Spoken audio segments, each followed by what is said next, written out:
Hi guys, I see some familiar faces out here. I'm Lori Egan. I am the general manager for the William Fall Group, which is a national appraisal firm. I have about 120 appraisers located all across the country. Only one here in Oregon, interestingly enough, but I owned an appraisal firm in the Portland area for about 25 years.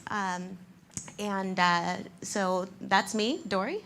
I'm Dory Davis. I am the valuation manager and chief appraiser for Pacific Residential Mortgage, and I have a training program. I work in the Mid-Valley with appraiser trainees. Okay, I'm Kelly Clark. I'm a certified general appraiser. I do residential though. I work for First Choice Appraisal Management, managing the staff appraisers. I also have a trainee program, and we're based in Yamhill County. Nice. So Dory and I are going to start things off, and then Kelly is going to finish up. I guess I need to not talk like this because we got the lapel. Turn. So maybe I want to stand on this side of it.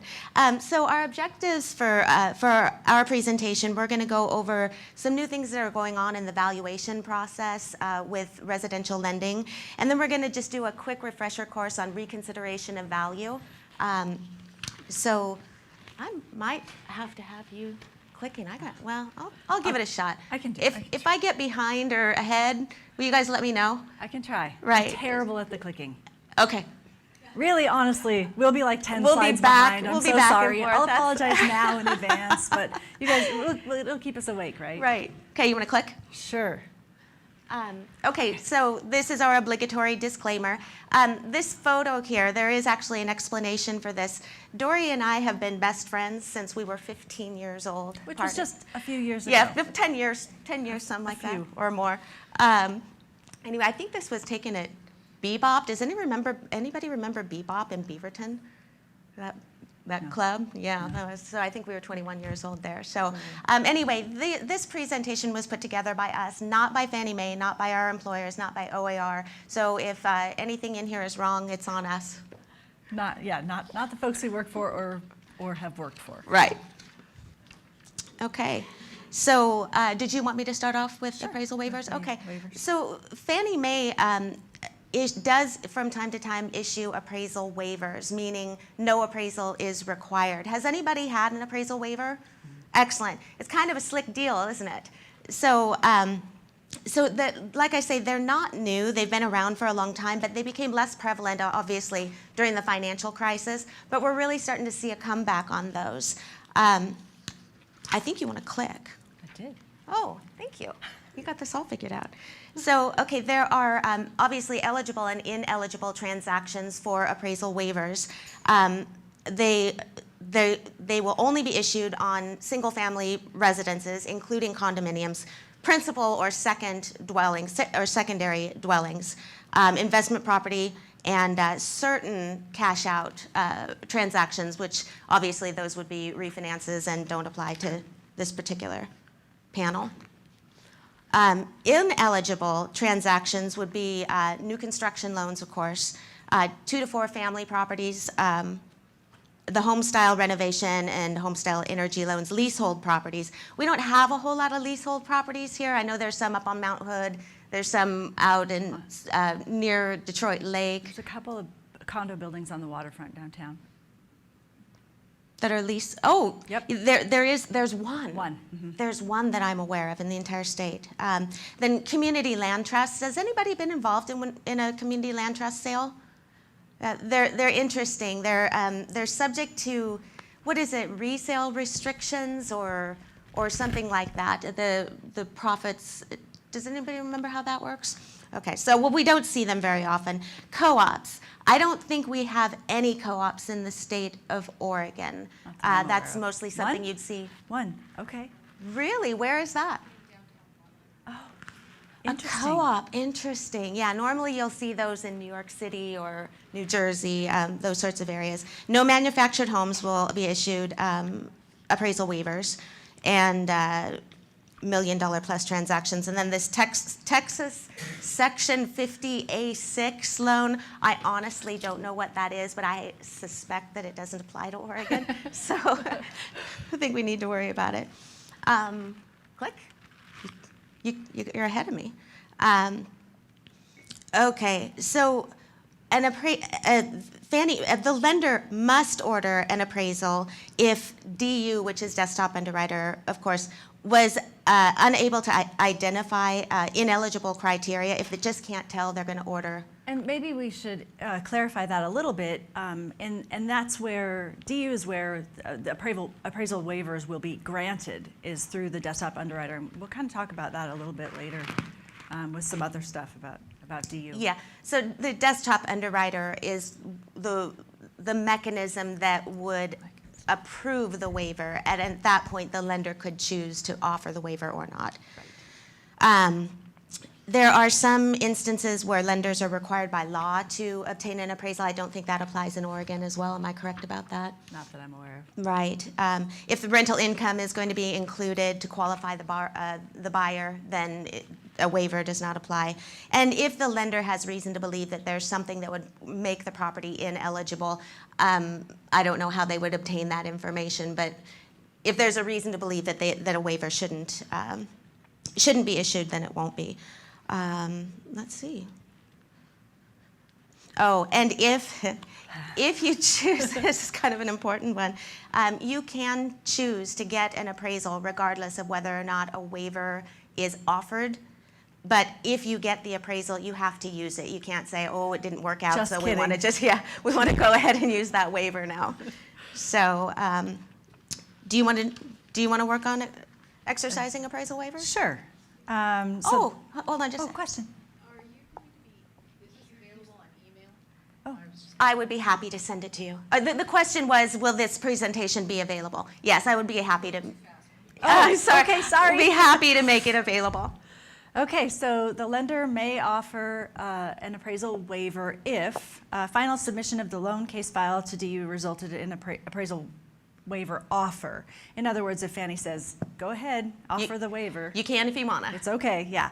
An appraisal waiver, an appraisal is not obtained for the transaction. We just talked about that. Right. A waiver is not more than 4 months old. Appraisal waiver offer is not more than 4 months old on the date of the note and the mortgage. So there is an expiration, really, then. Right. So you can't get the offer and then decide 6 months later that you're going to exercise Take it. that waiver. Right. And if no appraisal of the property has been submitted to CU, the collateral underwriter, in the past 120 days. Right, and some of the reasons why a prior appraisal may have been submitted, perhaps there was a sale fail, or I can't imagine why somebody would refinance a home and then sell it within 120 days, but that could be a possibility. Sure. And go ahead.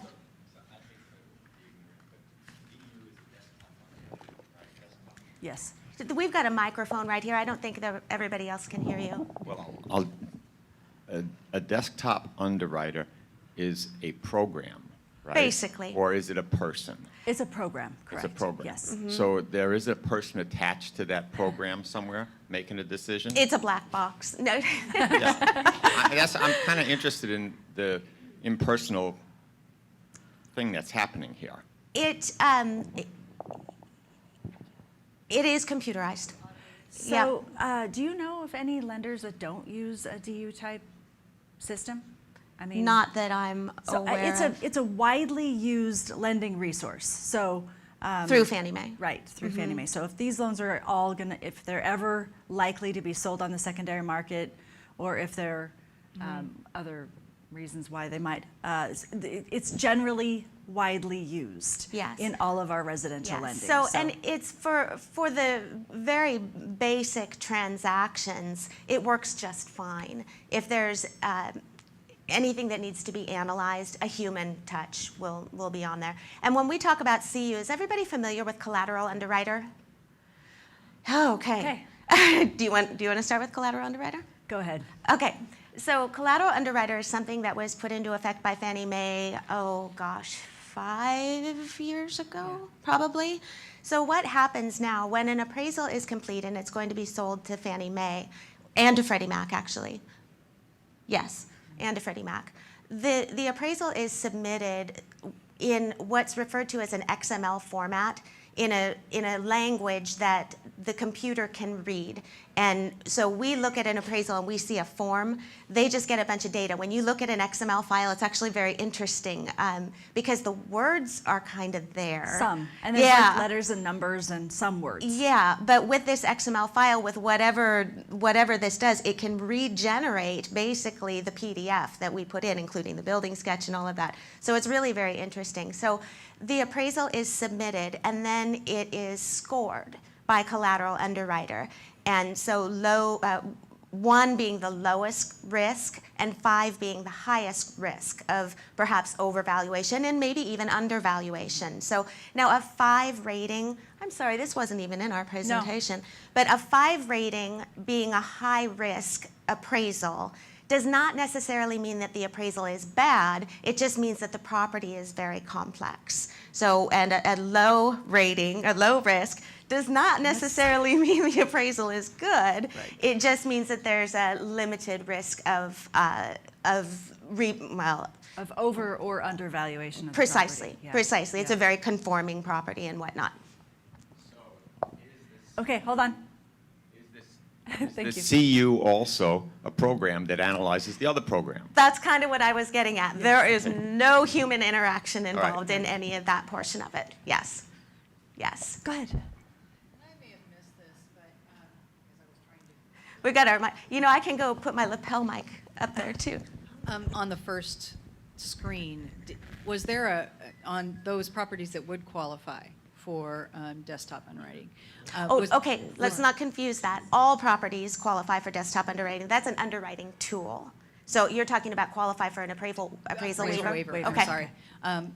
For an appraisal waiver, is there a percentage of down payment that has to be made to be able to do that? I mean, somebody with a 5% down or a 10% down payment could possibly get a waiver? That's going to be a question for a lender, I would think. But Or an appraisal underwriter. waivers are also issued for refinance transactions. But my thought is that probably a 95% LTV loan would probably not qualify. Probably not. Okay, It would so you make- didn't go over there, and I didn't miss it. No, you No. didn't miss And it. it would make sense to me that the lower the risk, the higher the likelihood of a waiver would be Okay. in those loans. But- Okay. Okay. Click. Okay. Okay, so some of the advantages in exercising an appraisal waiver might be faster closing, so you don't have to wait for an appraiser to get out to the property. No appraiser required repairs. Those so darn appraiser We're sorry required about repairs. that. Hey, I got to tell you, appraisers never wanted to be the carbon monoxide alarm monitors or wood stove monitors They- or peeling paint monitors. The peeling But- paint police. Right, peeling paint police. But we're being asked to do that by the lender. So it's not us, I promise. Honestly, we're valuation experts. The peeling paint has no bearing on the valuation of the property, usually, generally. But we're being asked by the powers that be to pay attention to those things. So, some disadvantages of an appraisal waiver, exercising an appraisal waiver, might be potentially overpaying for a property. So you may have circumstances where a buyer will get the waiver and then still request the full appraisal. Yes, but there are also instances that that we've heard of on our. The three of us are part of this Ladies Appraiser Forum, and it's absolutely wonderful. Karen Stoltz, and she actually goes by Karen Stout. She works for me actually. She told us a horror story. This poor buyer got an appraisal waiver and purchased the property. About a year later, wanted to go back and refinance the property at a lower interest rate. Well, come to find out, the property was not worth anywhere near what the buyer paid for the property, and there were repairs and whatnot that made the property ineligible for financing. So yeah, so there are reasons why you would get an appraisal even if you had the ability to get a waiver. Hang on just a sec. So we've had several of these waivers happen in Yeah. our transactions in the last couple of years. It never occurred to me, though, is this a choice for the borrower? Yes. Is the lender saying to the borrower, look, you're getting a waiver, do you choose that, or do you choose to have a full-on appraisal? I Of course, believe it's all for the lender's benefit, but still, are they, I believe what lender is required to ask the borrower if they'd like to exercise the They right to. are. Right. Okay. But, and the other thing that you can consider is that regardless of whether or not you exercise the waiver, you certainly can do that. And you have every right to go hire an appraiser to let you know, A, is the property worth what we're paying for it? And B, would there be anything about this property that would render it ineligible for financing? At And some that- point in the future. Right, and that can be done completely outside of the lending process. Now, mind you, you wouldn't be able to use that appraisal for financing because the lender has to select the appraiser. You can't select the appraiser yourself. But you can certainly consult with an appraiser regardless. Sure, okay. And we've actually, I think all of us have done those types of appraisals. Can you hear me okay? Okay. For lots of folks like you or for home buyers or sellers, either to establish a list price or to, a lot of times just to agree on the sales price. So, Right. I'm Okay. just looking to see what we're up. All right. What's up next? what's up next? Oh, super fun stuff. You know, it's funny, Kelly brought this, this magazine, this very popular publication for appraisers, and because she's going to read while we're doing our boring presentation, and we're going to read it while she does hers. But no, so this is our next topic here, and that was the topic on the cover article here is the bifurcated appraisal process. Has anybody been hearing anything about this? I know it's scary, Staff Apple. in my office said that looks like a Franken apple. That's terrible. That's a terrible picture. That is not a good representation.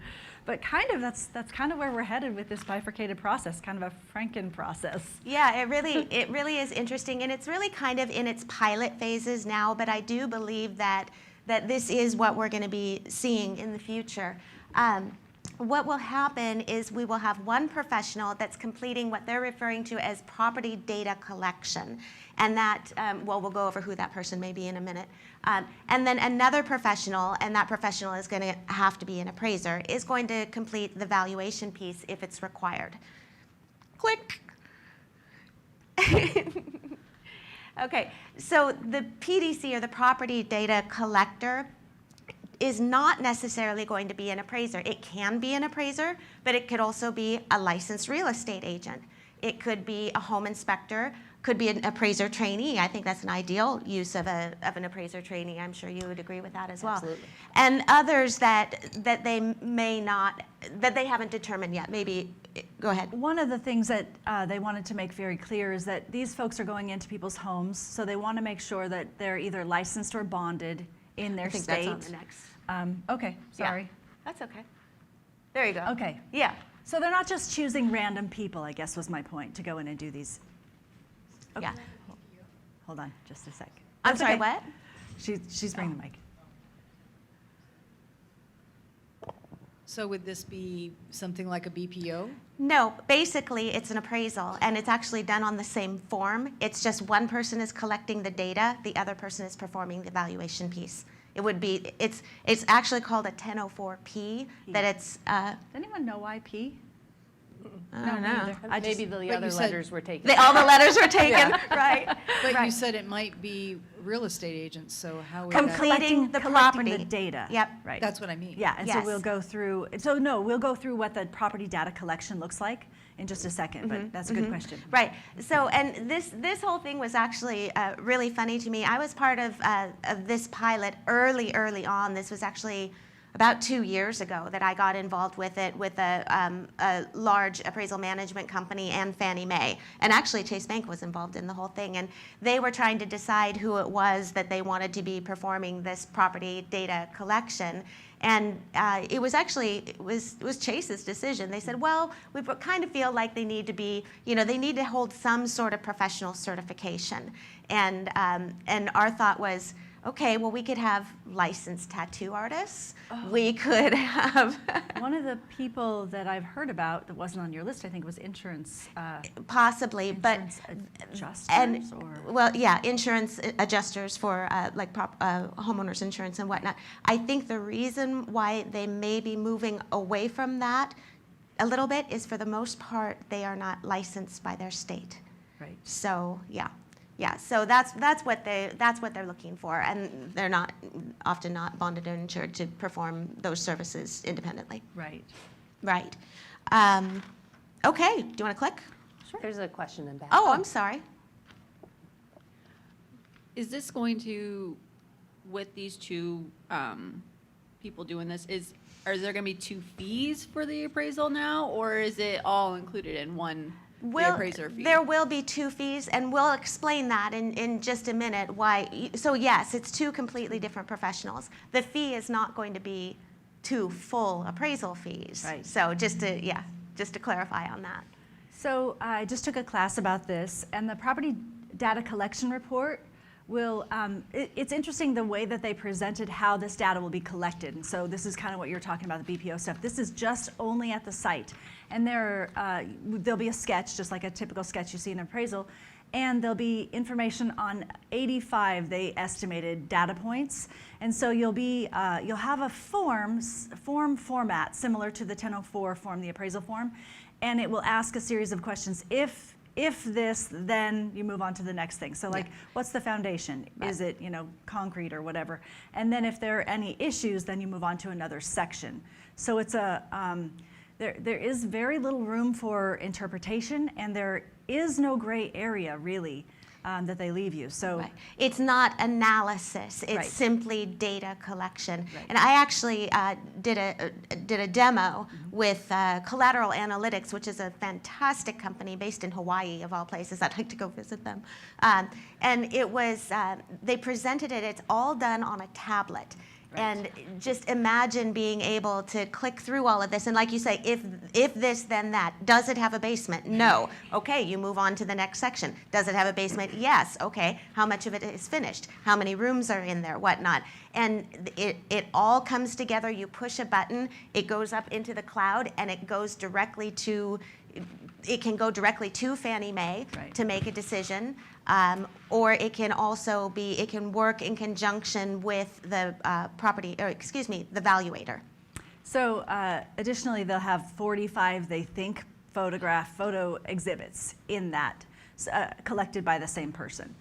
I was going to say something about, PennyMac is using this right now. I looked Yes. in there. They're one of the people who, and they're actually paying for the front end of this. They're paying for the property data collection piece before, in many instances, before a contract or an agreement is even made. They're sending someone out to a listing and having them collect the data. So that's interesting to me. That is interesting. Okay, so once the PDC report is completed, it's submitted to Fannie Mae, and it'll be submitted electronically, I'm assuming through the lender. Okay, or perhaps maybe through the AMC, appraisal management company, sorry, if they're set up just like some will submit to the UCDP for So collateral underwriter. In the pilot project, it is only AMCs, and there are about 8 of them right now that are testing this. Okay. So once that appraisal or that property data is collected, the black box comes into play again, and the computer is going to make a determination about whether or not just having the property data is enough, and whether they would be willing to make the loan, and basically issue a waiver on the valuation piece. They're not calling it a waiver. Right. But so do they only want the property data collection, or are they going to order a desktop valuation, meaning are they just going to send the property data that was collected to an appraiser to actually complete a valuation from the desktop without the appraiser inspecting the property, only utilizing the data from the property data collector? Or are they going to order a traditional appraisal? Are they going to say, nope, this one's way too complex, it's got way too many problems, we need the appraiser to actually physically visit the subject property, perform the inspection, and then perform the valuation? I'm sorry, what? That answers my question in the fact that the appraiser and the original one there, the appraiser's not actually ever going to set foot into the house. That- You're just going to see pictures. That may be true. However, there is an exception. There could be an exception to that because appraisers actually can be the ones that perform this property data collection. And in fact, I think that's how the majority of them are setting it up right now while it's in the pilot phase. Because Designed. in theory, you wouldn't have to use the same appraiser that inspected the property to perform the valuation piece, but why wouldn't you? So at the class I took it was a couple weeks ago, the question was posed, what percentage of the time do you suppose an appraiser would collect the data and then do the analysis also? And the instructor, who was not from Fannie Mae, but who was given authorization to speak about this product, said that they don't anticipate that to happen very often. Right. Well, the other part of that too is if I come from the coast, so all of our homes are like really different. Right. Can everybody hear? Yeah. Okay. Okay. So a lot of the homes are like Navy homes, Army homes, whatever from World War II, logging homes from the 30s and whatnot, and then some newer homes. So in the rural area we're at, the appraiser probably needs to go into those homes because they're not anywhere near cookie cutter type homes. Where in the city type area you'd have more homes where if one sells, the other one's exactly the same. So. Well, in theory, though, I feel as though if I were given the property data information and those 45 photos that Dory was talking about in a very uniform format, particularly if I had access, I could call the home inspector or the property inspector and say, hey, what'd you see out there? I probably wouldn't need to do that because it's going to be very, very thorough. I can perform that valuation piece under it's not even an extraordinary assumption. It's under the assumption, correct, that that data is accurate. So I don't need to see it with my own eyes as long as somebody else has seen it with their own eyes. Just like when Dory and Kelly send trainees to inspect properties, they are relying on their trainees to be their eyes. So I think that it can be done. I actually think it could be efficient. Let me interject really quickly about that. We don't just send trainees No. off at the very beginning of their training out to inspect properties without us. So that actually happens at the end of training where they're almost ready to be on their own or sit for their exam, and we don't have to be physically present. They're far enough along in their training that they don't really need us to be there, Right. but we're still Right. reviewing all of their Right. work. Yeah, So, I still yeah. follow my trainee around, but I am superfluous, Right. basically. Right. But, oh my goodness. Oh, another We got a question. mic runner. She's running. She's getting her exercise today. Based on what you're saying, who has the liability then? The liability would be bifurcated. So if there was an error in the data collection, that professional would be subject to liability. If the error was in the analysis, it is the valuator that would be on the hook. And clearly there are all kinds of disclaimers about what's not known. And this is actually something that's very, very common in commercial appraisal, and Kelly can probably speak to that a little bit more than I. Oftentimes, you're going to have a property where you don't have one single appraiser that is qualified to evaluate every piece of that property.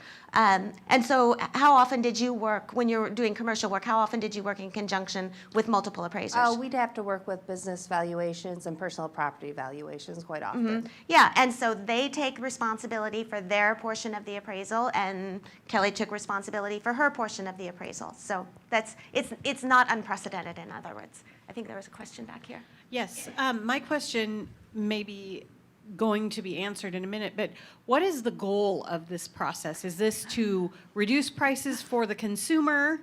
Is this to reduce prices for the lender? Is this to expedite the process? That's a really good That's question. a really good question. I think the benefits, okay? The benefits are possible reduction in closing time if the valuation piece is not necessary. So yes, to expedite the process. So there are lots of theories. We don't really know. No one's ever come out, Fannie Mae has not come out and said, here's why we think this is a really good idea. We expect it's because the appraisal profession is aging. There are, We actually, believe it or not, are dragging down the average age of real estate appraisers. Yeah.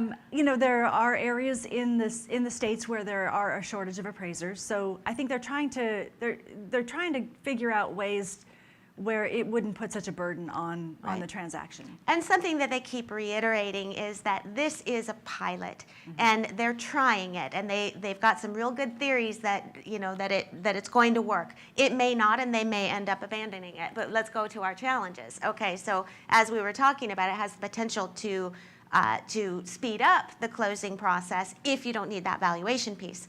The downside, and this is what I experienced with my people during our pilot, is my appraisers told me that they could get in their car, drive to the property, inspect the property, drive back to their office, and write up that appraisal report in less time than it took to decipher the notes from a property data collector. Now, mind you, this was very early on in the project, and the technology wasn't as good then as it is now. But there is that risk that if the valuation piece is required in addition to the property data collection piece, it might have just been faster to send an appraiser out there and have them do the whole thing, From the speaking to your beginning. point. Yeah. So it's a risky run, but could work. So the opportunities for realtors that come with this is that you may have the opportunity to perform this kind of work if you want to crawl through the bushes like appraisers do. So Collect that data. yeah. Well, the property data collection portion, there is no analysis there. It's simply facts. They want facts about the property condition, the ins and outs and ups and downs of that property itself. So the liability on the property data collections portion very is probably limited. much less, right? Especially because we're not home inspectors. So. Right. There's no analysis involved. It's simply, is that Formica or is it ceramic tile? Okay. You have another question? In the data collection process, is in any of your branches of the tree collecting data, is there any subjective, this one smells bad, or this one is right next to the railroad tracks, or you're looking at a marijuana grow right next door? Yes. I'm sorry, I just can't buy the Zillow model, which is what this is. Well- Because it's there's, when you're on site, an appraiser comparing one to another, they can compare the smell, they can compare whether it's marijuana grow next door, whatever, the neighborhood, and the same person doing appraisals in the area rather than somebody sitting at a desk that's never been in the neighborhood. Oh. I really have a problem with that, but does it have those types of questions? Yes. Are there any negative influences? And yes, does it smell like animals or, but absolutely, location is a huge factor. It backs to the railroad tracks or to the warehouse or to whatever. Yes, that absolutely is part of the inspection process. And to your point about this being a Zillow sort of thing, it really is not. So, for example, Dory and I worked together for many years. I actually trained Dory. And we worked together for many years. And to this day, if Dory were to go out and inspect a property and send me the data, I would feel 100% confident that she gave me the data that I needed to perform an accurate valuation, regardless of the fact that I didn't personally inspect that property. And she's going to tell me about the cat smell or because obviously we need to know those things. I think, what is it, a very intense smell of cat urine is a sign of a former meth operation or something. So yes, these things are important, and those things impact marketability and likely value. So, but it really is not, it's not Zillow. You got two professionals involved. Okay, so I think we're going to change gears unless there were any questions, any more questions about the bifurcated process. Just quickly, if there are conditions on the property, does the data collector go back out, or does the appraiser go back out? Oh, that's a good That's question. a really good question. I don't know if they got that far yet. I don't think they've had that happen frequently enough Oh. to have established. You know what? I have a suspicion that if there are repairs that are going to be necessary, they probably would order a traditional appraisal report. Right. And That's another thing that could cause this to take longer Delay. than if they had have just ordered a traditional appraisal product. beginning. So don't quote us on that, because we're not with Fannie Mae, and honestly, I don't believe that they have answered that question yet. My suspicion would be it would be the property inspector. Here. Is there any indicator that the appraisal may be required to be traditional from the outset, either from the buyer or the lender? Because it feels like a lot of this is cutting and. Yes, and as professionals, as all of you are, you've all been doing this, I'm assuming, a long time, and you've seen an awful lot, and you can look at a property and you already know, man, we know this is the way this one is going to go. So at that point, I would probably recommend to my buyer, you know what, just forego this whole thing, because we're going to end up having to get the appraisal anyway. So that's going to come with experience that none of us has yet, because this is a brand new process. So, And like Lori said, it is a pilot process, and there is a lot of resistance on many levels from many different professionals and participants. So we'll see how it really ends up going. And also, the property data collection is going to be ordered no matter what, whether how they're keeping it independent from the appraisal process, is that every property is going to get a property data collection. And so then they'll make the determination of which way they're going to go based on the risk. So. okay. One more question? Yeah, and we're Okay. we're Yeah, we're not gonna- going to get through I know, ROB. So sorry. good thing it's a refresher, because Right. we're probably can- going to end up skipping it. We can talk about it at the end for sure. Just the quick question, did you touch on the cost, how that is affecting our clients? What they said in the class is that they didn't anticipate this to be overall less expensive. So what they do anticipate is for part of the fee to go to the property data collector and part of the fee to go to the person performing the analysis. At this point, like I said, PennyMac is doing these, and they're just paying for that front piece. They're paying for the data collection to get this program running, I think. Right. So But do you this know is if just- anybody else is doing that, is paying We're for the doing it. front? You are? Yeah, So- I've actually done 4 of these bifurcated appraisals. So, where- so somebody else is, other than the borrower, is paying for the first part of No, the borrower is paying Okay. for it, but the appraisal fee is split, and But, it yeah. is lower. It is so lower. far. Okay. Interesting. Interesting.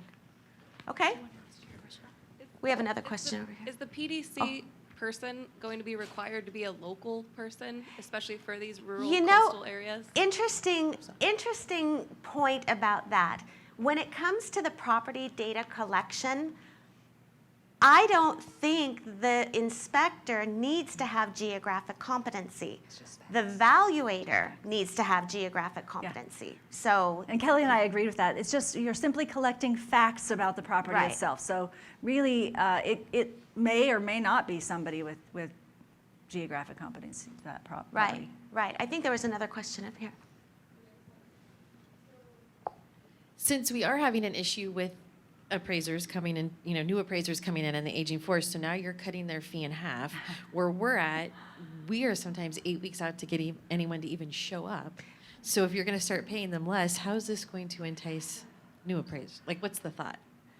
Well, first of all, this is probably the primary reason why they were putting this into place, and that's to get somebody out to the property. Sooner And- than 8 weeks, Yes, earlier. because that person does not have to be an appraiser. Right. So that is part of the Where- process. So, Can I ask where you're located, where you're still? oh, Southwest of where? Wasco. Wasco, okay, okay. Yeah. That's good to know. So yeah, so that really is part of the problem. And what is the incentive for an appraiser, for new appraisers to come into the business? That's a tough question to answer. But from what the shift that a lot of appraisers are making in their minds, and I think that it's a good one. We look at our traditional appraisal products and whatever the typical fee is. I'm just going to throw a number out there. Let's just say $500. And you cut it in half, $250. That just means I need to do twice as many of them. And that's fine. You look at it from the perspective of what you're earning per hour, not what you're earning per job. So.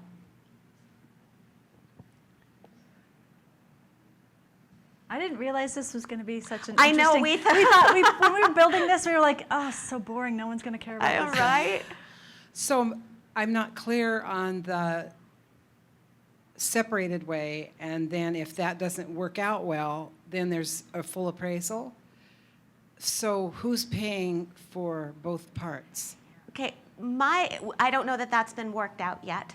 And those are questions that will be answered, and those are things that we're going to have to work through. It may be the buyer, it may be the lender that gets stuck with that obligation. Yeah, I don't think that question has been answered yet.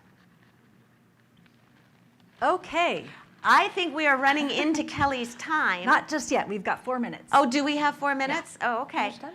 Well, then I can go over our boring legislation, because you said this wasn't in yours, right? It's not.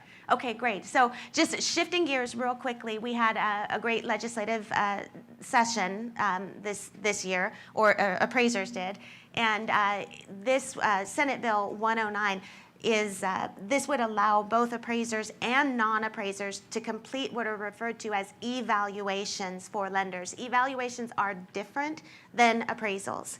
And the language in Oregon statute was really kind of funny because it kind of said that non-appraisers couldn't complete these because they're valuations, but it specifically said appraisers couldn't complete them outside of the confines of what would make it in it. So basically nobody could be doing them legally in the state of Oregon. So we worked with the Oregon Bankers Association and had this law passed. So, and the advantage to that is that's yet another opportunity because realtors are qualified to perform evaluations for lenders. And that would be for like asset management, valuations, and not typically originations. Right. But it does, just wanted to let you know that that's out there, and that does give you another potential source of revenue. You want to move to the next one?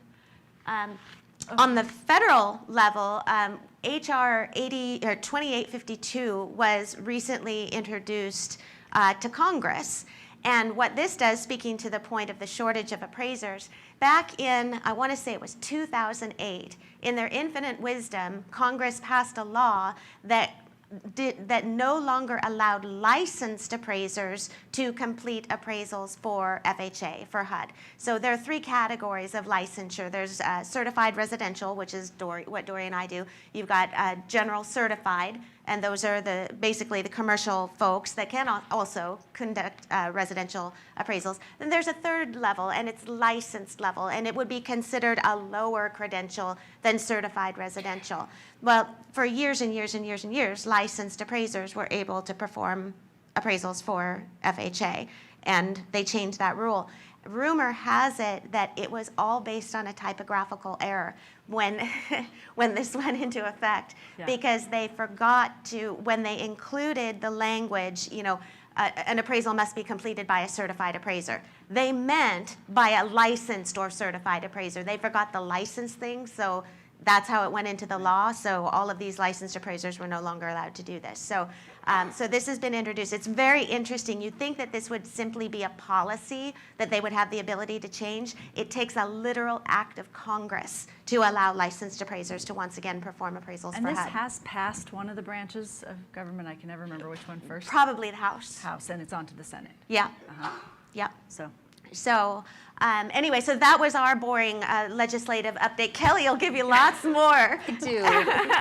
Okay, do we want to really fast go through this because hers is at the end of ours? Yeah, you want to? Yeah, Okay, we so can go on back. If you have we have questions extra about the time. ROV stuff at the end, we're going to allow, there's our contact There's us. information. Give us a call. Thank you. Thank you. We'll have time for questions and answers, so if you have ROV questions, we'll. Okay, like I said earlier, my name is Kelly Clark. I am a certified general appraiser, but I do residential because I love it. There is an incredible amount of data, and for an Excel nerd like myself, I can make gorgeous graphs, very well done graphs, and I really enjoy just the sheer amount of things I can do with regression and things like that, which isn't possible in the commercial world. There's just not enough data. So we're going to talk about, Lori and Dory told you what's happening, but I'm going to tell you why this came about, why they're doing this. And although I cannot predict the future, this will give us a good idea of the direction that they're moving. So the drivers of the appraisal change is basically advanced technology. A lot of the things that I use in the day-to-day, and also the big data, the computer analytics, things like I do with the regression, the fast and easy mortgages. This is huge. They want mortgages to be at the same speed as a car loan. And that's the goal. So that's what we're moving towards, and they may not ever get there, but that is what they're looking to do. So the reason all this came about was due to executive orders, and we'll get into those in a minute. The financial technology firms are pushing their technology, and it's really good things. They could absolutely supplement and help us in what we do. So the AVMs, the automated valuation models. Now, a few years ago, Fannie and Freddie were saying that they are accurate up to 25% of the value. Now, they took our appraisals over the last few years, 30 million of them, and they data mined them. And what they did was they improved their accuracy, and they are now saying that they are within 10% of a property's value just based on all the prior appraisals that have come before it. So they have condition data there, they have location data, they have our adjustments, they have everything. So what they're doing with that database is they're looking for patterns, and they're looking to predict trends. And truthfully, it's a very, very good model to do so with, as long as the right person is running the model. Because in regression, the most common thing is garbage in, garbage out. So if you don't know what you're putting into that model, there's no idea, what you're getting out. So they're also available to quantify adjustments. I have my own Excel spreadsheets, but there's also GandySoft, and there's all kinds of software out there that can help quantify the adjustments and help support what appraisers know and can do with Excel. So regression analysis is used. This is actually very interesting for specific property features. So regression is the relationship. So what happens to one thing affects the other. And so when I'm running regression, I can look at specific pieces of a property, like 2 baths versus 2.1. And I can see how much that really matters to the value of a property. But it also is helpful for things like distance to the bus, because in some markets, that's incredibly important, of how close you are to the bus stop. And I can run regression, and it can tell me just how important that is. I think we have a question right over here.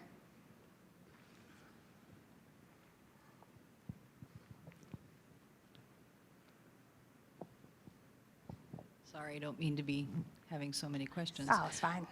This is something that agents would love to be able to get a hold of. Yeah. Is there any possibility that there are standardized adjustments so No. that when we're, yeah, I know, but you never know what's coming out. So Yeah. that's There's why I'm reasonable asking. adjustments, and then there's some that don't make any sense but are truly supported by the market. So it really depends on each market. There's some markets where the elementary school is what matters. You guys know exactly No, I what know. matters to a buyer. I But know. But when you're talking to a new agent and they're trying to do a market analysis on a property, and you're trying to give them an idea of what a 3-bedroom versus a 4-bedroom, and making adjustments because there are no other comps, At the end, if it we- would also be very helpful. If we have time, we can go over some methods besides regression. yeah, that'd be great, because at the there's end. actually a lot of tools Yeah. in the toolbox Yes. for making adjustments. For sure. So we go into the mass paired sales analysis. This is one of my favorites. I actually call it grouped paired sales, and where I'll take all the sales that have happened in elementary school boundaries and compare it against another elementary school. And I can see the percentage difference and even a lump sale price difference. An adjustment. Yes. Yep, the adjustment. And it's supported by market, and I feel very comfortable having it in my work file. In fact, my work file for every report is quite large, and no one ever sees it. But the thing about where they data mined all those appraisals and they came up with the AVMs, appraisers don't have access to that either. They took all of our data. They have every single bit of it, and we can't see it. And I think that would be a great tool, you know? But we're not bitter about it. I'm a little bitter. Like, Oh, we're all a little bitter. I would love to get my hands on that kind of data. Like, I can't even imagine the kind of adjustments I could just extract, you know? Who is they? Fannie Mae. So Fannie the, Mae. the collateral underwriter, the UCDP, all that stuff we were talking about before, that's the data mining that Kelly's talking about now. The UCDP is the Oh, Uniform Data collection. Yeah. Uniform. Yeah, when they Discipline. switched us to Q4, C3, the point of that was to make it all streamlined so they could take all the data. That was the whole reason for it.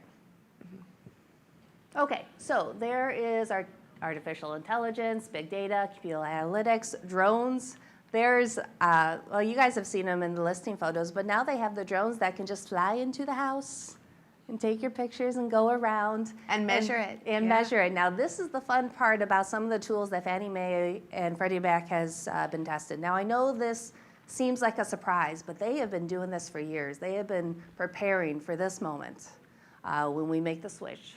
And what they can do is, one of the reasons that they can have other types of professions doing the property data collections is because they are trying to eliminate the sketching portion, which is actually kind of hard. Like, it's a skill to sketch a home correctly. There's angles, there's open to below. But what they've come up with is this little tripod stand where you walk into a room and you set it down and you take your notes and you take your pictures, and all the while the little black box is doing its thing. And then you go to the different room and you set it down and let it do its thing. And then by the end, you have a dimensional floor plan. Not a sketch, but something that even shows the walls and all the great things that would be nice. It shows know? the appliances. Yeah, It shows doors, windows. Yeah, it has all that kind of thing that would be super helpful. I can't wait to get one of my own. So, but that's one of the reasons that they're doing this is they can get rid of some of the things that appraisers need to do and make it so that other people can do it as well. So it's just going to keep advancing. Like what we're hearing about now is what they've been working on for years. What's next? You know, we don't even know.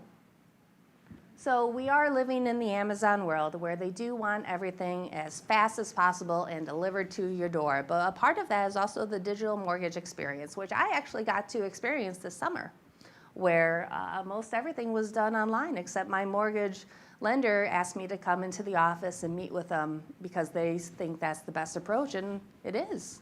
You know, like there is a face-to-face contact and a person I can speak to. And not everyone wants to get rid of that. But they also are trying to make it a similar process to the car loan, whereas maybe not ours, but they definitely would like to shorten it. And appraisals are frequently the cause of delays. It was the delay in my own home buying experience. The appraiser was late, and then he didn't get to a revision for 2 days and was just out of contact. And I had to close in Upper Michigan on a river at a McDonald's because just they couldn't get a hold of him. You know, so appraisals can absolutely be frequent drivers of delays. Okay, so Executive Order 13772. This is the one that the U.S. Treasury said the appraisal is a frequent source of delays in the extended closing times, and this was the order to fix it. So they are trying to push appraisals in a new and innovative direction. They didn't say better, but we can hope that as this process continues and they work out the kinks, then maybe this could be a good process. And the thing I like about it, one of the only things so far I like about it, is the fact that it could bring appraisal trainees back into the field. I have a trainee myself, and almost always it's realtors saying, hey, I don't see appraisers with trainees often. That's not a good sign. You know, it's also not a good sign that I'm one of the nicest appraisers people meet. It's an awful sign. And appraisers, you know, they could work on their customer service skills. They're very prickly, and not all of them, but at the same time, lenders and realtors, you have to want to use our services. You have to see the value in them.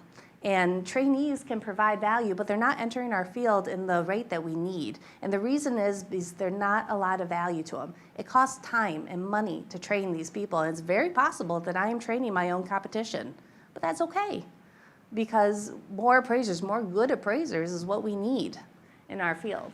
And so it's possible that this will push trainees to have more value to appraisers, and more will get into the field, because once they are trained up after maybe, I don't know how many months it would take. My own trainee, I wouldn't have sent her out for property data collections until at least 3 months out, after we spent some time looking for red flags, because that's part of what an inspection is so important, is it's the externalities, it's the garbage smell, it's the barking dog, it's all the things of driving in the neighborhood. Appraisers belong in the neighborhoods. It's where we see the trends happen and driving around, and it's important. But that doesn't mean appraisers can't still be driving around neighborhoods and things. Okay, so back to the technology. The traditional appraisal process, they would like to change that quite a bit. So it takes that remote evaluation technology, and then it deploys the automation, the AVMs, and they remotely estimate. So this is supposed to save appraisers time.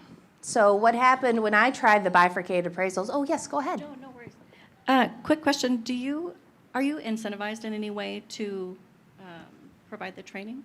No.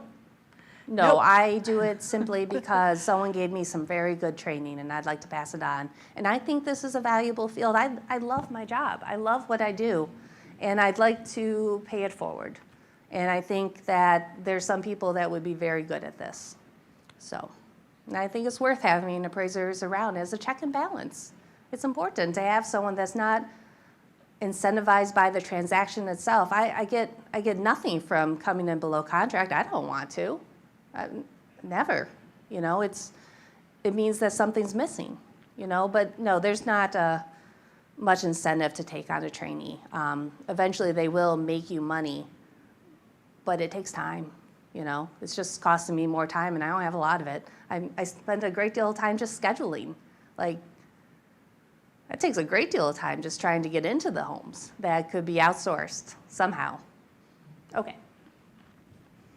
Okay, so it eliminates the need for appraisers to drive properties, even though it's very important. Like when I'm driving comparables, there's quite a bit I can see that I couldn't see from the listing. But what they're saying is that there's enough tools out there now that we don't need to drive by all the. We can step into Google Street Maps and walk around the neighborhood that way. We can see from the air. We can see from the virtual tours that you guys post. And they would like to think that that's sufficient. Okay, so that executive order wanted to streamline the appraisal process, and it got this all moving towards the automated and bifurcated appraisal practices. So they're encouraged to do appraisal waivers where possible.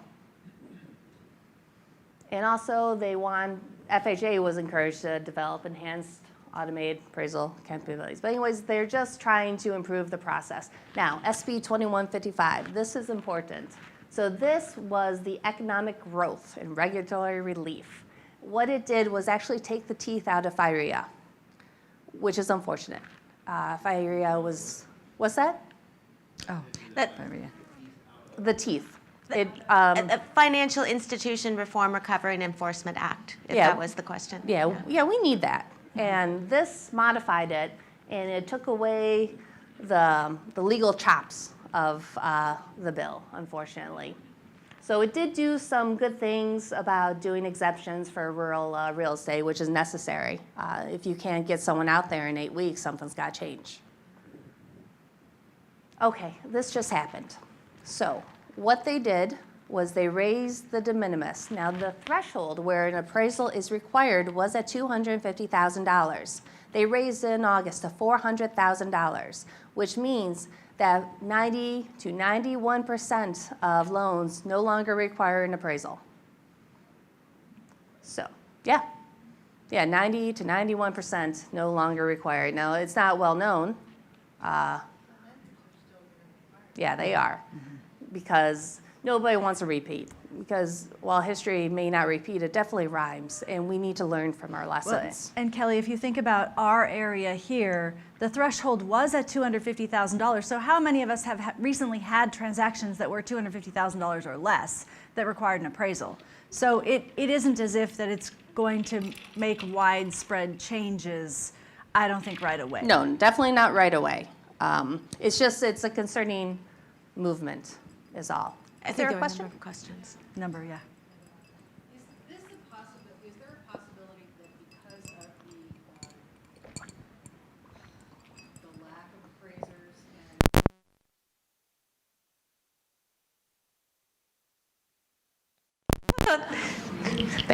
They might be. I mean, honestly, it Yeah, I know. It feels like it, doesn't it? Kinda looks like But there's value to us. And I'm Yeah, not I just know. saying it Just like because, you know, I us. like to feed my family with the money I earn. I think there is value to the checks and balances. And I think what they're trying to avoid is the repeat of 2016. Remember the surge pricing? I know appraisers haven't had a raise in 20 years, but thousands of dollars for an appraisal, that's surge pricing right off the bat. So, but I am an optimistic person. Even I have some concerns about this. So, yes, there's no appraisal requirement under $400,000. That doesn't mean that they're not going to get an appraisal. It's just that they don't have to. So they can also do evaluations, and they generally do cost less, but their evaluators are not appraisers. Well, they might be now that we're allowed in Oregon. but they're not licensed, and they don't have to follow USPAP. USPAP is Uniform Standards of Professional Appraisal Yes, I'm Practice. sorry. Appraisers love their acronyms, and we sometimes forget. Yeah, we use that one a lot just because it regulates what we can do, what we can say, and things like that. So they also would require less time to review because there's less there, which, you know, makes sense. Okay, here's what's important, is that appraisers are recognized as helping safeguard the real estate market. And they provide consumer protection by making sure they don't overspend and they protect the lender. But the cost of appraisals is an expense. It's a high expense. It's not the highest in the transaction, but it is an expense in that in some properties it totally can be waived. I did a cookie cutter the other day in my hometown, and that could have had a waiver. You know, my expertise was not needed there. There was no repairs. There was a model match a couple doors down. Like, there's properties that that are good fits for it. But there's also properties, say at the coast, that are not good fits for it whatsoever. And also, when I was doing the bifurcated appraisals, they came to me first and said, hey, is this a good fit for it? And I'm like, yeah, it is. And I might have found out later that it was a terrible fit for it, but at first glance, you know, it looked all right. Okay, yep, time to obtain an appraisal can result in delays. I know I have a pretty quick turnaround, but that's not always the case. And when the refi surge, which they have been doing lately, you know, we can get backed up a bit. But I do believe there's enough appraisers to go around. It's just we're not strategically located in markets where we need to be. Like Portland, it's got enough appraisers. We don't need any more appraisers whatsoever. But the coast, I mean, Southwest, like, we absolutely need them. And like my trainee, the reason I picked her is because she wants to appraise at the coast, because we need them there. We have counties in Oregon that literally no appraisers reside in the entire county. Lake. Yeah. Has anyone ever done work in Lake County? That's fun. Trying to get an appraiser there. Yeah. Yeah, one of the things I do for my company is the reason we have staff appraisers is for when we can't get an appraiser out to a property, either because we need it immediately or because it's in an area that people don't go to. And so that's when we have staff appraisers that have to, because we like our health insurance and, 401ks. So, putting the pieces together. So while the big data and the high-powered analyses are very important and actually an absolutely terrific tool, and I am absolutely biased about that, but it really does require a competent appraiser to put the right data in. So I'm glad they're recognizing that our contribution is important, and I hope that the appraisal profession continues to stick around through these changes, because combining an appraiser with all of those tools actually results in a more credible report. Okay, does anyone have any questions? All right. Are you thinking about hiring a whole new classification of staff that's just the data collector people? I am. I've been thinking about it quite a bit, because there's appraisers out there that are sick of inspecting. They don't want to go in the attics anymore. I don't blame them. They're really hot and dirty, and I have a whole jumpsuit in my car for crawl spaces. But there's also appraisers like myself who love field work, but my value is at my desk. Like, that's where I belong, simply because that's what I do best. So yes, property data collections. In an ideal world, it would be a trainee sent, and then the appraiser completing the report. But since there's going to be so many of these property data collections ordered, it would be nice to have a whole panel of people that are trusted, but they have to be trained. And we also have to make sure we know what direction this is going in, because they may scrap the whole program. From what I hear, they're not going to, though. This is our future. And we're all going to learn to be flexible and adaptable. And it will hopefully result in a better appraisal process, which is what we all want. I live in an area where our average sales price has been lingering in the $250 range for quite a while, and no inventory. So if it's moving to $400,000 with no appraisal, that virtually means almost everything that we have will not need to be appraised. So who decides? It's the lender. So the lender can still insist on it, even if it's, $200,000 or Yeah, and actually lenders will. And they do. They will. Yeah, because And they I do will, you properties say? under Yes. $250. Yeah. Okay. Yeah, so this isn't like, oh Yeah. my gosh, you're Right. never gonna get an appraisal for Right. under $400K again. Right. It's just they don't have to. Fannie Mae actually decides, if you're selling to Oh. the secondary market, Fannie Mae is going to decide whether or not you need an appraisal. The federal government is not dictating that an appraisal is required for transactions under $400,000, federally related transactions under $400,000. But there is a lot of public policy out there that requires it. I'm not real concerned about the de minimis. Mm-hmm. I have a quick question. We seem to do this every year, but could you remind us what it takes today to become an appraiser? Yes. Just kind of walk us through someone who- because it's changed. It Yeah. has changed, and I am not Dory, do you want to take that exact. one? I actually on it. just, I'm the former past president of, or past chair of the Oregon Appraiser Certification and Licensure Board. And so we did actually just reduce, so the appraisal subcommittee, which is a federal organization, reduced nationwide the requirement hours of experience. What's the Appraiser Qualifications Board of the Oh. Appraisal Foundation? Appraiser, what did I say? The subcommittee. Oh, appraiser, sorry. It was not the appraisal subcommittee. It was the appraisal qualifications board, right, of the Appraisal Foundation. And they did this a couple of years ago, I think, where they lowered the minimum requirements of experience to become an appraiser. March 2018. Thank you. How's that? Perfect.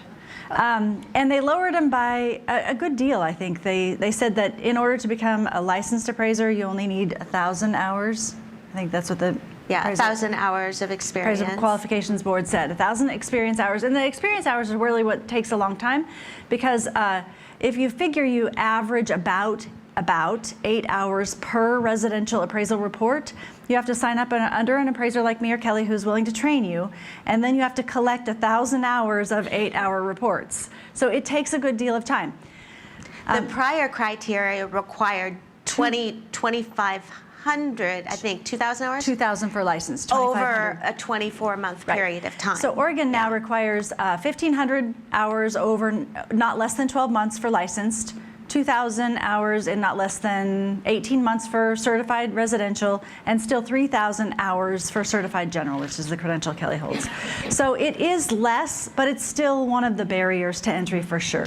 And not just the experience hours, there's still education requirements, and that's really kind of where although they lowered the requirement for the number of experience hours, they raised the amount of appraisal education they need to have, and the test is harder than heck. It's only got about a 60% pass rate. But there is no requirement for a licensed appraiser to have a college degree any longer. So that's a Good huge news. deal, right? It's a really big deal. Yeah.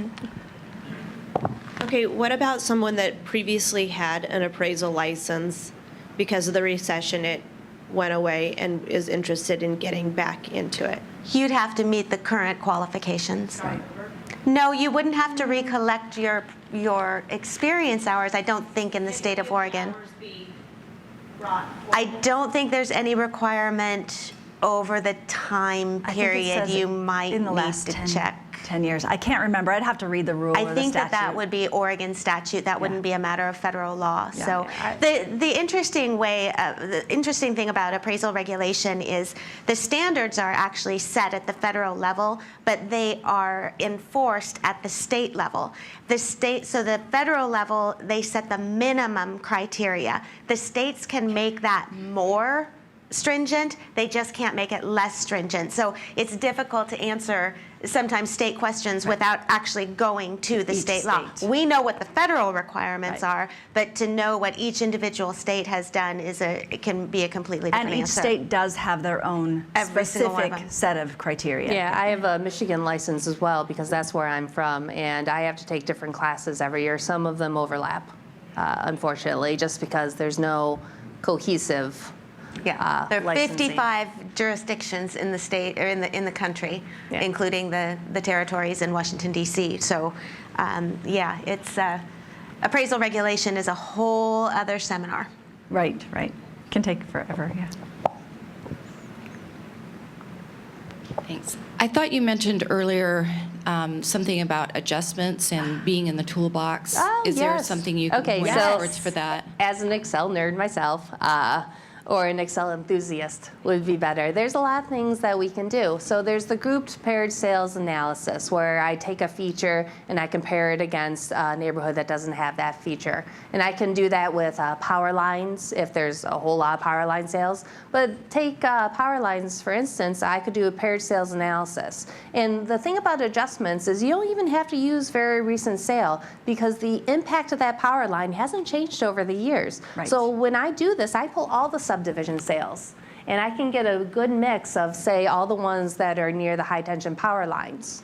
And then I take it against very similar sales and I compare them. And very often I can get a very good idea of where a reasonable range of adjustment is for that simple thing. Regression analysis is used to compare the relationship of the variables. So I could see exactly how important the bath or bedroom or the lot size is. And let's see, sensitivity analysis is used also in conjunction with regression. And so once you make an adjustment to the table of sales, regression will tell you how much of an impact that made and if it made too much of an impact. And so if you know how to read the results, you know that that adjustment was too large. Even though that's what regression told you, sensitivity told you that it's just too large of an adjustment. It doesn't make sense. There is another way to apply sensitivity analysis as well. Look at it from the perspective of just look at an appraisal report. And you've got your subject property, you've got 3 comparable sales on your front page. So you're adjusting square footage, for example, to the subject property. And you don't make adjustments to the subject, you make adjustments to the comparables. And let's say you start at, you've made all of your other adjustments, and you start at $40 a square foot, and your range of value at the bottom of the page gets smaller, and that means your adjustment is probably good. On the right so, track. Yeah, so then you go to $45, and it gets even smaller, and you go, gosh, that we're really on the right track.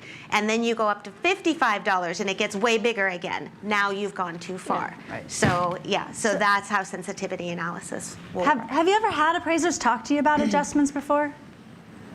Okay, I get super excited about this because this is adding value to your business. This is not a secret. There's no secret to this. What we're trying to do is to understand what the market's reaction to a specific feature or set of features is. So when I'm asked by agents about a $1 million view, I always chuckle to myself because there's no such thing as a $1 million view. Ask your borrower at what point would you pay $1 million extra to look out your window? I mean, is that a thing? That's not a thing, right? But surely somebody would pay extra for a really good view. And that's where we're trying to figure out those differences. So an appraiser might start with a paired sales analysis that Kelly talked about, where we're taking two mostly identical sales with the exception of the one feature that's not, like the view. Both homes are 3-bedroom, 2-bath ranches, nearly built around the same time, similar-ish lot sizes, and they sold at similar times recently. And the difference in the sales prices of those two properties is likely attributed to the difference in the view amenity, if that's the only difference in those two properties. Now, in a perfect world, that is amazing, right? We would all love to have that. We all know that when we work in the Northwest, it is not a perfect world because there are rarely instances where you have two identical properties. So some ways that my mentor taught me how to extract adjustments from the market when I was first learning. If you're not a regression expert like Kelly, you can still draw some relationships between two sets of data. So Kelly kind of talked about this a little bit, but you can take, for instance, if you're trying to figure out the difference between 2-bedroom and 3-bedroom homes in a specific neighborhood, you can draw your polygon search of your neighborhood boundaries, and then run that data on 12 months or 18 months or whatever you think might be for 2-bedroom homes, and figure out what your average or median price per square foot or average or median sales price might be, and then do the same thing with a different set of the same neighborhood, but say 3-bedroom homes. And then you can compare those two sets of data for the relationship. And then at least you're not pulling something out of the air. You're looking at actual data that might help you to determine the difference between 2-bedroom and 3-bedroom properties. Now, where this is problematic, obviously, is that there are lots of other differences between those two. So if you can narrow that set of information down to eliminate some of those other outliers, maybe just 1-story homes instead of 2-story homes. In some neighborhoods, maybe there is no difference between 2 and 3 bedrooms. I suspect that's probably not true in most cases, but that same thing can be said in 3 and 4-bedroom homes. There are many neighborhoods where there really is no market reaction difference to a 3-bedroom versus a 4-bedroom home. And other times it's tens of thousands of dollars. Lori had to discount her house $35,000. A whole lot, because the neighborhood where she was selling her home expected a certain feature. What was that feature? It was the 4th bedroom. A 4th bedroom. The houses were identical not identical, but virtually the same in total square footage. But I had a den on my main level as opposed to a 4th bedroom on the upper level. That's what the market wanted. I only had 1 kid, so it worked. The house worked great for me. Right. But no, I had to discount that house $35,000 to get it to sell. That means when she started at her list price, she listed at what other homes in her neighborhood were selling for in the similar square footage, and the market told her we're not willing to pay that much, and so she had to reduce her price by $35,000. So the adjustment for a 4th bedroom in her neighborhood, $35,000. So is that helpful? Does that make sense somehow? Are there any specific questions? Oh, go ahead. I also want to talk about bath adjustments, because when you're running regression and the group sales, the difference between 1-bath and 2-bath is a great deal different than 2-bath and 3-baths. Right. So while the bath adjustment, it might tell you that it's $15,000 for a bath, it's because it's, from 1-bath, which is a deal breaker for many buyers. I know it is for me. I don't care where the other toilet's at. It could be in the garage, but there's got to be another one. So that kind of adjustment, while it is a bath adjustment, wouldn't be the same from 1 to 2 baths as it would be from 2 to 3 baths. Right. Or 2.5 bath to 3 bath. There's virtually no Right, a lot of times reaction. that 3rd tub or shower is superfluous to the nature of that. I mean, a lot of times nobody even cares about that thing. I just don't want to clean it. Right, me either. Are there specific questions about that kind of, yes? Hold on. Hold on, Mark. Okay. Question about adjustments. Yes. Hit us with your best shot. Do you make adjustments for inventory? Meaning, if there's a lack of inventory, do you adjust? Okay, that's If there's only 2 properties left in that price range, do you adjust for inventory? Do you give a higher value because there's less inventory? I don't believe there's any way to extract an adjustment based simply on inventory. But what we can do is in markets where there is a limited supply of inventory, most of the time we're seeing nice appreciation.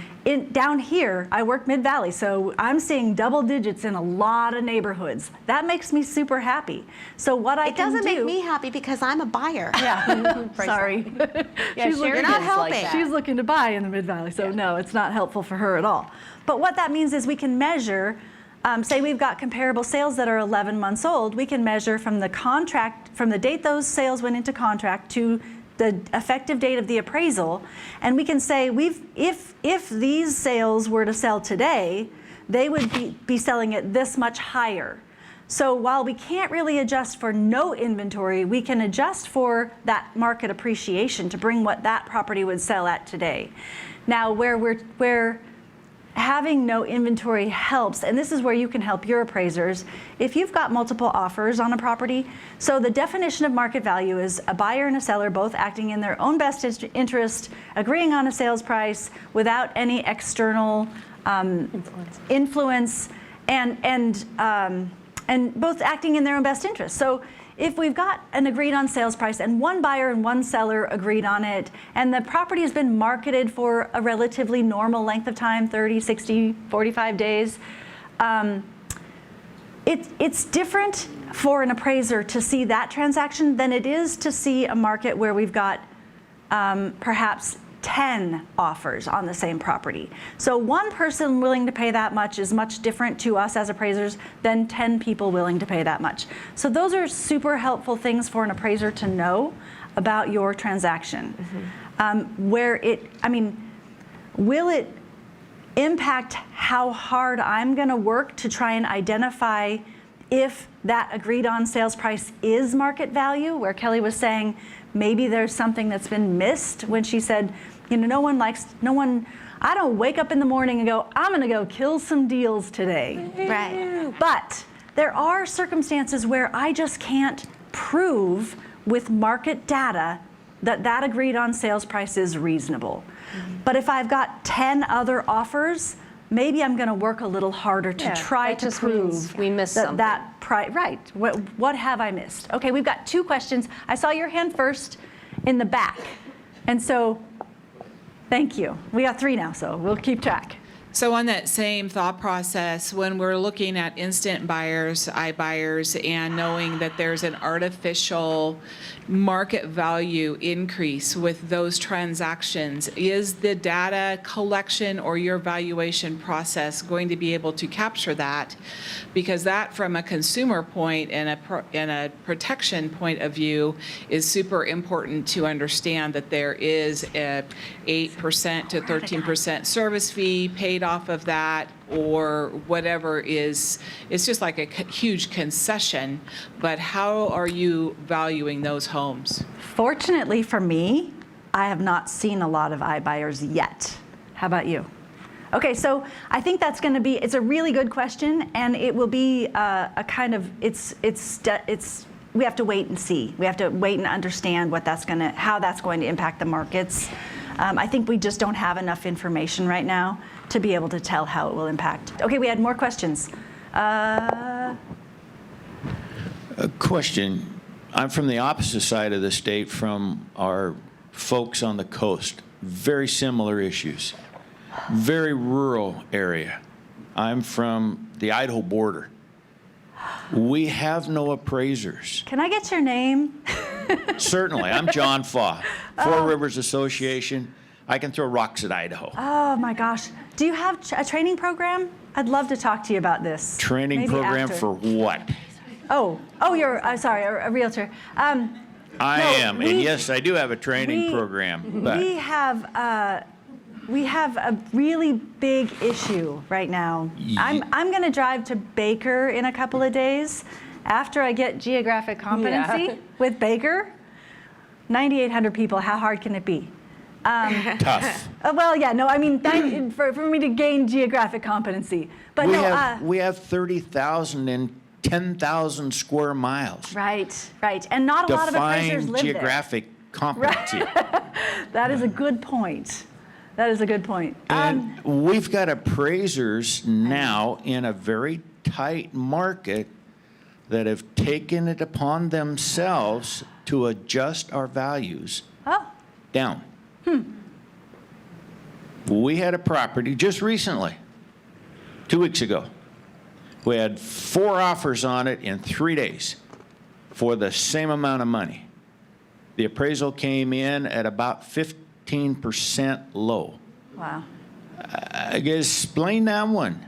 Well, he may not have had any data to market support data, that. Well, I understand, but isn't this a market-driven industry? Well, yes, but Buyer, seller? lenders are not going to make a loan just because a buyer and seller agreed on a price. So we have to, as appraisers, have market data to be able to substantiate that price, to be able to prove that, yes, just because this one buyer and seller are willing to pay that much, if the bank took it back, if the bank had to take that property back, that they could conceivably resell that property to another party for the same amount or more, not less. Kelly, do you have something to add to that? Yeah, we have to support our work. Right. Realtors look forward. Unfortunately, we can't. We don't have the data to look forward. We have to look back. And that doesn't always give you a true idea of what's happening right now, because maybe there hasn't been a sale in the last month.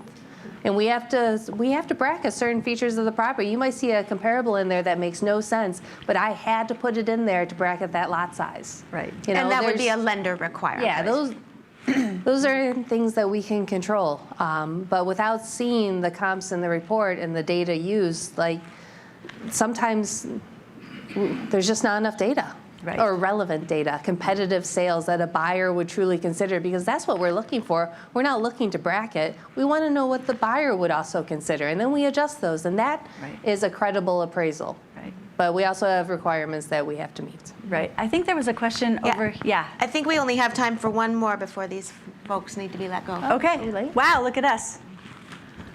Sorry. I work exclusively in new construction, and we're seeing a big difference in the way appraisals are coming in. It doesn't seem like in my area, it doesn't seem like in my area the appraisers coming in are taking into account the way the home is constructed. Is that something that you guys are, I mean, obviously you're looking at, is it manufactured, is it not, like is it stick built? But they're not taking into account that we have different types of siding, that we have, there's The no quality T111 is what on you're our talking homes. about. Yes. Straight up better quality, and they should be.